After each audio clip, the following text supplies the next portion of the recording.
So Andrew Kibe akaitwa akiishi maisha yake, mimi naishi maisha yangu.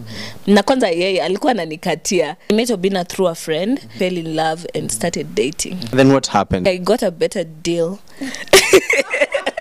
Inakuwaje watu wangu wa nguvu, mimi naitwa presenter Ali, your entertainment PA, and by the way the A is always for amazing. Siku zote natia bidii kuhakikisha kwamba nakuletea stories tofauti za burudani, and of course leo nimekaribishwa nyumbani kwake Sherlyne Anyango. Tumekuja kupiga story because you know mambo mengi yamekuwa yakiendelea since she rose to fame, akaenda US, akarudi, and right now pia ameachia ngoma inaitwa No One. Yani there's just a lot to talk about, guys, so stay tuned. Mambo vipi?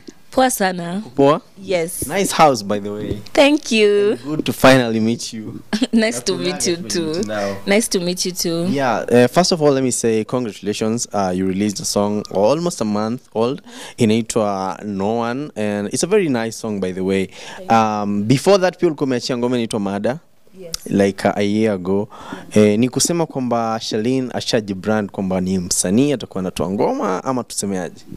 Okay, so nimerecord 6 more songs that I'm about to release. So sai mneza feel free to call me a msanii. Okay. Yes. Yeah. Does that mean kwamba you've dumped, you know, the vixening career, acting career, ukaamua kwamba utakuwa full-time artist? Okay, sija dump vixening career. I'm still vixening. I've done a song with, since I came back, I've done a song with Red Sun. Yeah. Like I as a vixen, and then I've done another song as a vixen with Wakadinali. Yeah, so sija ditch vixening bado, so yeah. And about, what did you ask again? About acting? Acting. Oh, I just don't want to act on these small clips. I feel like I've outgrown that, so I want to be acting. I'm still looking for more gigs, like for bigger stuff that match like my goals. Netflix, Showmax kind of stuff. Exactly, things that match my goals. Yeah. Amazing, Sana. So tell us a little bit about that song, No One. Okay, so No One is fitness motivated. So everything about the song is fitness. Hata kwenye we shot the video here in Nairobi and at a gym. Yeah. And then No One just talks about how you feel motivated by your trainer. I know most people misjudged it. Yes. Yeah. I didn't see that. Like right now, though, I'm seeing the picture. Yeah. Yeah, you understand, like the way your trainer sometimes comes close, and as a human being you might have feelings for the trainer, but if he's a straightforward person, they'll still be able to teach you and direct you and give you the right direction. Yeah. Wow. Amazing, Sana. And while you were doing, you know, a media tour for the song, I think on KTN Straight Up, one of the things that you mentioned were like you regret the things that you did for fame. What do you have to tell us, you know, about that? Because there has been a lot of reactions in regards to that. So I would like to say, by me regretting, it doesn't mean that I'm not okay right now. I'm very okay. Kwa wale wenye wanasema ni kama sasa maisha imenipiga, maisha janipiga, as you can see. Maisha janipiga ni vile as a young girl, there are some choices that you make that are not good choices. So you end up realizing them when you're older. Now that my brain thinks different, like nime outgrow vitu zenye nilikuwa nafanya before. That's the main thing that I was saying. And then there was one point, the main thing that got me to say that is there was one point I was going to get married, and then the guy I was going to get married to, the family decided to Google my name. Wow. Yeah. So, and everything that was coming up was about hizo vitu za Extiandela, like all the things I used to do as a 19-year-old. So the guy was in love with me, the Mzungu guy that you saw. I've been posting. I used to post. The guy liked me a lot, but the family was like, this is a red flag. Yeah, the family thought that I was a red flag, and they advised their son not to marry me. So that's what like opened that was an eye opener for me. Yeah. So growing up, wakati unafanya, you know, the things that, you know, you're saying that you did for fame, kwa hivyo hukuwahi kufikiria kwamba itafika mahali affect maisha yako that much? Yes, I just thought it's casual. You understand, people do make mistakes. It's just that other people's mistakes are aziko recorded, mine was recorded, and everything was recorded. So I was doing it casually, not thinking that it will have consequences later in life. And I'm aware that I ignored some comments. People wakiniambia wacha kupost hivo. And then at that time, I had, like, I know I was posting my family, yes, but I never used to see them at all. So we never used to meet with my family. So that's why, like, some choices, hata walikuwa nilikuwa nimeblock kila mtu kwa family. Wakiniambia fanya hivi, nawaambia mimi niko na maisha yangu, kila mtu aishi maisha yake. Including your mom, your dad? Yes. Mwa block what? Yeah. Wow. We are 12 siblings in our family, and all my siblings as well. Mwa block pia. Kwa hivyo uko unasikiza chochote watu walikuwa wanakwambia? Siko nasikiza. And what would you say katika hizo vitu ambazo maybe you did was the one major thing that you just say, I wish I never did this specific thing? I wish I never posted myself with my butt naked. Yes. Okay. I wish I concealed everything. Yeah. Yeah, I could have done that, but maybe with trousers or other things. Yeah. I wish I concealed myself.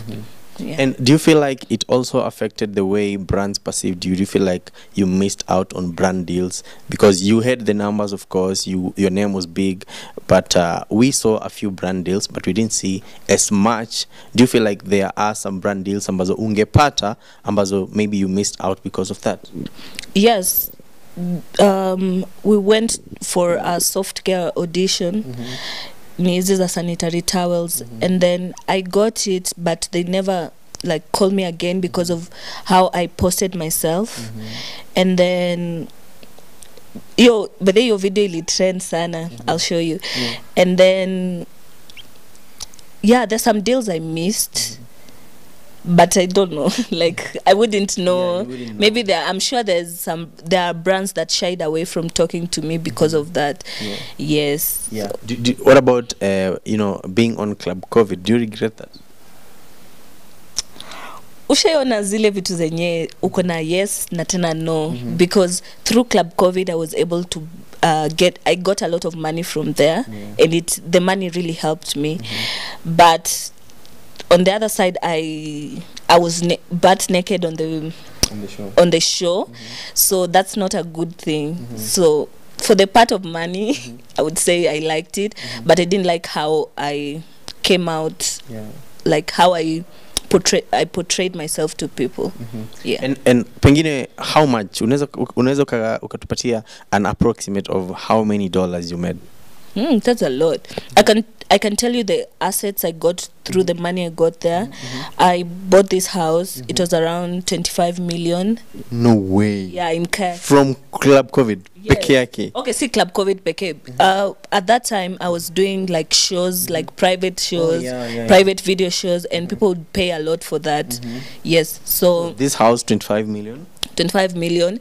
And then I built a house for my mom, for my parents. It was 4 million. 4 million, that's like 29. Yes, and then I furnished the whole of this house. And that other house. Yes, but I can't quantify the exact amount for the furnishings, but you can estimate. Wow.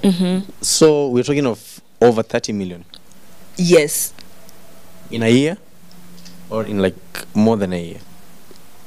In a year. Wow, that's a lot of money. It was like, for me, COVID, I know a lot of people it affected them, but for me, during that COVID time, it was like the best time for me. Of your life. Yeah, I got a lot of money.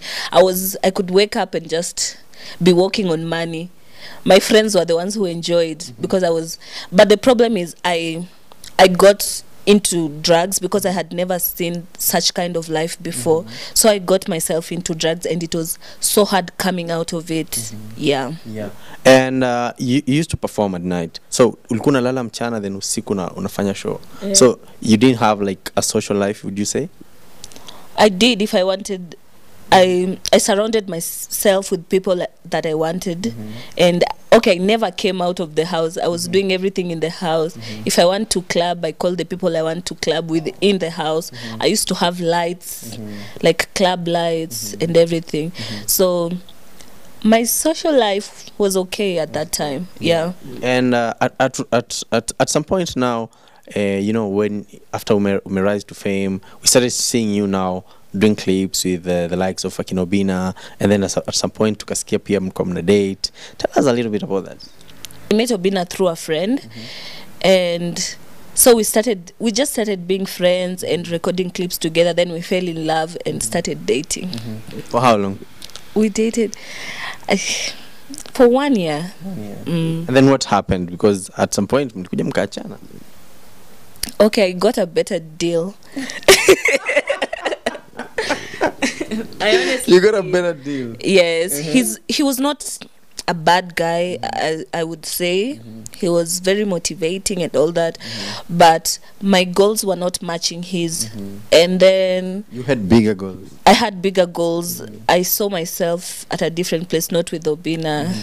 Yeah, I would say it's my fault, but it was a mutual agreement. Before I stopped dating him, I explained to him that we can't be together, and he agreed. So you dumped him. Yes. Wow. How did he take it? He tried to come back, and I'm the one who refused for that relationship to work. Yeah. There were stories online that Sherlyne was actually funding Obinna's lifestyle. That's a lie. No, tell us the truth. Yeah, people are saying that. Okay, I can't talk about You that. can't talk about that. Okay. And now, was it after you guys broke up, was that at the same time that you went to the US? Yes. So now you went for the deal. Yes. Tell us about this deal. But it's what I was telling you about. Like, I went to the US.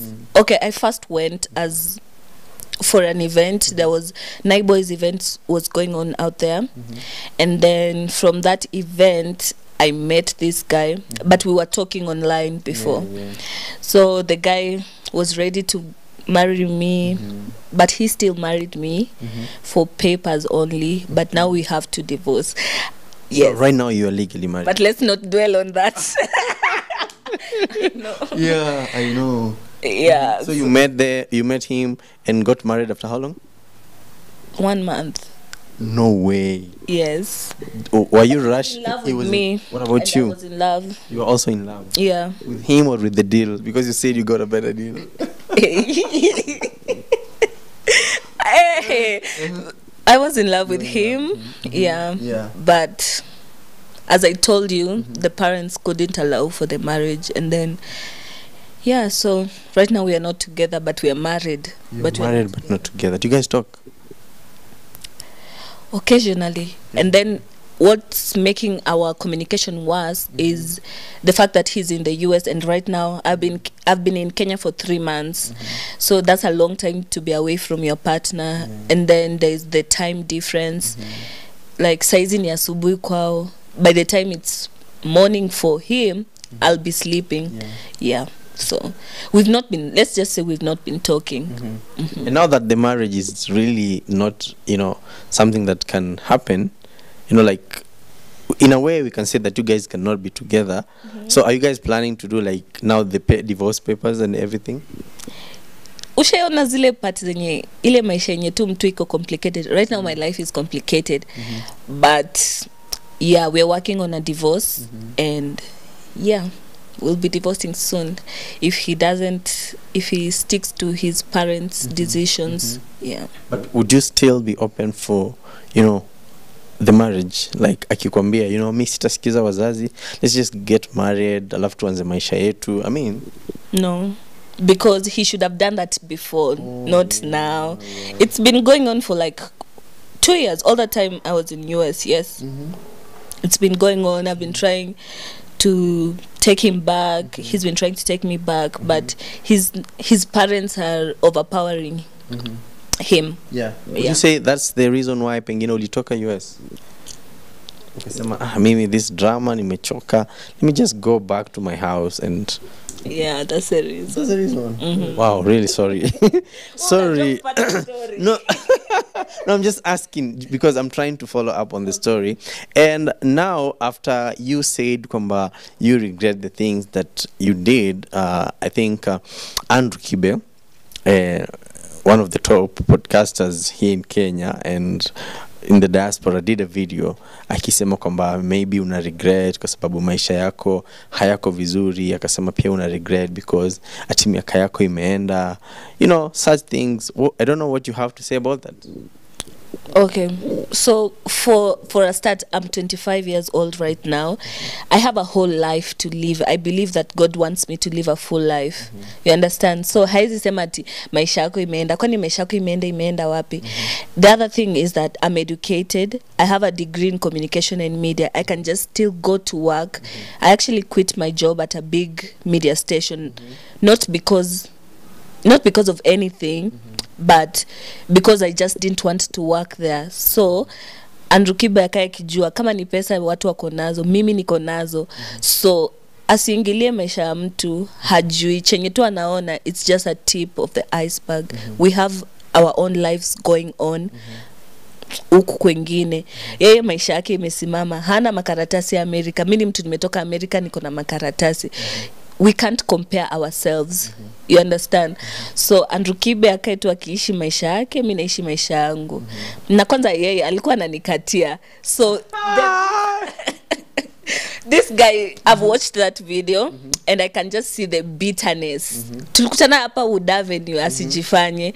I can see the bitterness in his eyes now that he can see that I'm flourishing. Sasa yeye ananitaka. Hapo kwa kukatia, hebu tupatie kipindi kidogo.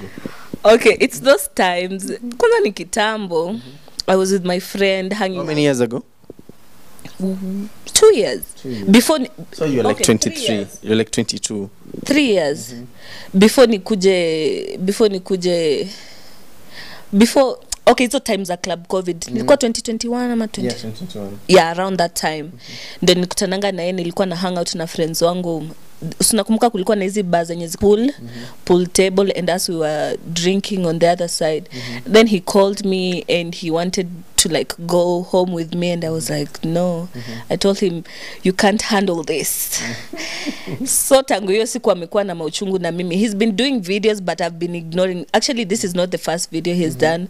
He's been doing other videos. I think he wants my attention and I didn't want to give him my attention. Hata nikiwa America bado alikuwa ananitafuta through his friend. So yeah, so I would just say yeah, maisha yake imeisha. Yeye ndo maisha yake imeisha. So ameona kuja anze kuingilia watu wenye anaona wako na nyota. Yeye ana nyota. He said you have the firest body. Oh, he did.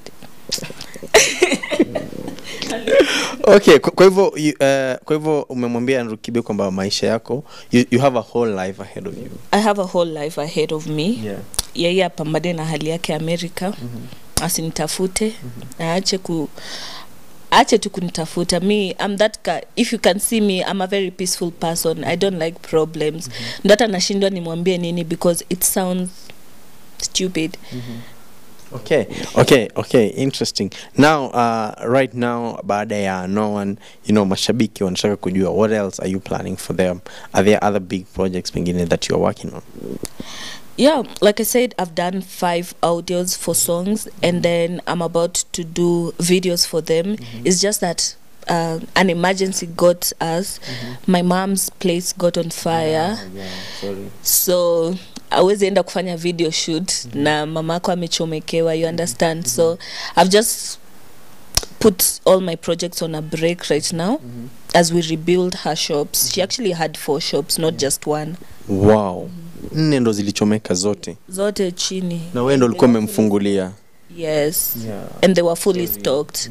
Thank you. Yeah. But I think we're now rebuilding. So after we finish with the rebuilding process, that's when I'll be able to do more of my projects. Yes. And pengine ningependa kufahamu pia, you had blocked your siblings, your parents. At what point in your life ilifika ukaamua ku unblock and just, you know, bring back the communication? Okay, so after I went to America. The life out there is very lonely, by the way. So I got so lonely, and then I started taking myself to the gym. And at the gym, I met a trainer who like encouraged me about life and told me that family is the most important thing in life. It's actually the only thing that makes sense in life. So he advised me to get back with my family and just try to understand each other. And then I got into fitness. So it has been making more sense for me. So after I got into fitness, that's when I decided to bring back my family, because I started thinking clearly. Yeah. Reaction yao ilikuwaje pengine kuona kwamba umeamua kurudi, and were they welcoming? My family? Yeah.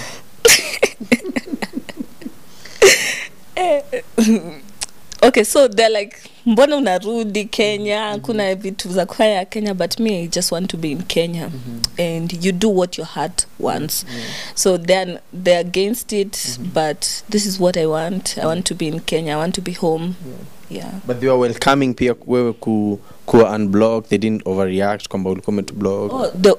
At that part they were very welcoming, and we started just bonding, going for lunch, dinners. Yeah. And right now watu wako interested kufahamu, despite the fact that umesema kwamba you just married on papers, but your life is relationship wise complicated. Kuna mtu sasa ndio hiyo complicated. Sasa kuna mtu mwingine. Uwezi kuwa na mtu mpaka umalize hii situation kwanza. Yes. Okay. Yeah. Wenye wana slide kwenye DM utawaambiaje? Siwaoni. Ama wangoje? Ngojeni kwanza. Kwanza tumalize hii shughuli. Yes. Alafu sasa baadaye wakuje.